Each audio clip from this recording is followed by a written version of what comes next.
তো বন্ধুরা, আমার বাবা আমার কাছে এসছে আর আজকে রাত্রিবেলা বেগুন পোড়া হবে আমাদের। আর বাবা ছাড়া এই কাজটা কিন্তু আমরা কেউ করতে পারি না। দেখুন কি কি প্রসেসে বাবা বেগুনটা পোড়া এবং কিভাবে মাখেন, এটা দারুণ করেন। দেখুন আগে বেগুনটা, এই যে এরকম বেগুন আজকে আমাদের এই লোকাল মার্কেট থেকে বাজার করে নিয়ে এসছেন, এবং তারপর দেখুন কি সুন্দর তেল মাখিয়ে নিল আগে প্রথমে। আমি পারি না, আমাদের কেউ কিন্তু পারে না। এটা অপেক্ষায় থাকি বাবার কাছে যখন যাই, যে ওখানে গেলে বাবা করে খাওয়াবে। আর বাবা যখন এখানে আসেন শীতকালে, তখন এই রেসিপিটার জন্য অপেক্ষা করে থাকি। আজকে বেগুন পোড়া রুটি রাত্রিবেলার খাবার আমাদের সবার খুব ফেভারিট। দেখছেন দুটো বেগুন নেওয়া হয়েছে, বড় বড় সাইজের কালো কালারের বেগুন। এবার এই বেগুনগুলোতে তেল মাখিয়ে রেখে দিল। ঠিক আছে, এর পরবর্তীকালে কি কি করবে আমি আপনাদের সমস্ত দেখাবো, অবশ্যই দেখবেন কিন্তু ভিডিওটা। গ্যাস জ্বালানো হয়ে গেছে দেখছেন বন্ধুরা। এবার একটা ছাঁকুনি, এই যে রুটি করা হয় যে ওই রুটির এটার উপরে, ছাঁকুনিটার উপরে দিয়ে এই বেগুনটাকে এইভাবে ধরে রেখেছে বাবা। এখন এটাকে আস্তে আস্তে আস্তে আস্তে ঘোরাবে, তাই তো? নিচের থেকে উপর দিকে ঘুরিয়ে আনবো, নিচের দিকে উপর দিক থেকে এরকম করে ঘোরাতে থাকবে। খুব ধৈর্যের কাজ, সত্যি কথা বলতে কি এত ধৈর্য নেই, আর আমি পারবো না, করবো না। আর আজকে দুপুর থেকে খুব ইন্টারেস্টেড যে এই ভিডিওটা করে আপনাদেরকে সবাইকে দেখাবো। আমার বাবা কিন্তু খুব ভালো রান্না করতে পারেন, অনেক রকমের রান্না করতে পারেন।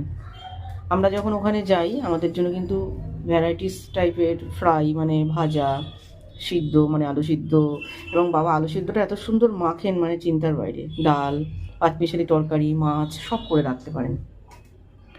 এই যে দেখছেন বেগুনটা আস্তে আস্তে কিন্তু হচ্ছে, এই দেখুন বেগুনটাকে আস্তে আস্তে কিন্তু পোড়ানো হচ্ছে। এখন সবে 3 আর 4% হয়েছে, দেরি আছে। হ্যাঁ দেরি আছে। দেখুন বন্ধুরা, বেগুনটা পুরো পোড়া কমপ্লিট হয়ে গেছে, এইভাবে পোড়ানো হয়ে গেছে। এবার ঠান্ডা হলে খোসা ছাড়িয়ে, হ্যাঁ ঠান্ডা হলে খোসা ছাড়াবে, খোসা ছাড়িয়ে আর কি কি করবে সব কিছু দেখিয়ে দেবো। ধনেপাতা, হ্যাঁ ধনেপাতা, কাঁচা লঙ্কা, পেঁয়াজ দিয়া, এবং সেকেন্ড যে বেগুনটা আছে সেটাকেও আবার একই প্রসেসে আবার পোড়ানো হচ্ছে। আর কিভাবে প্রিপারেশনটা করা হয়, মাখা হয় কিভাবে, সব দেখাবো।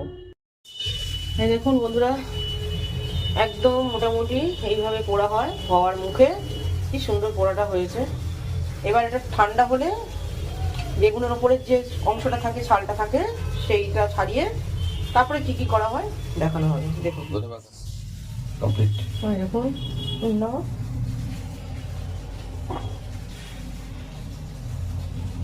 হয়ে গেছে। রাখো।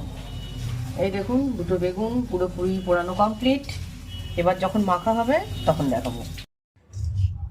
এই যে বন্ধুরা, লঙ্কা কুচানো হচ্ছে আর পাশে রয়েছে বেগুন পোড়া। এই যে লঙ্কা কুচানো হচ্ছে আর পাশে রয়েছে বেগুন পোড়া।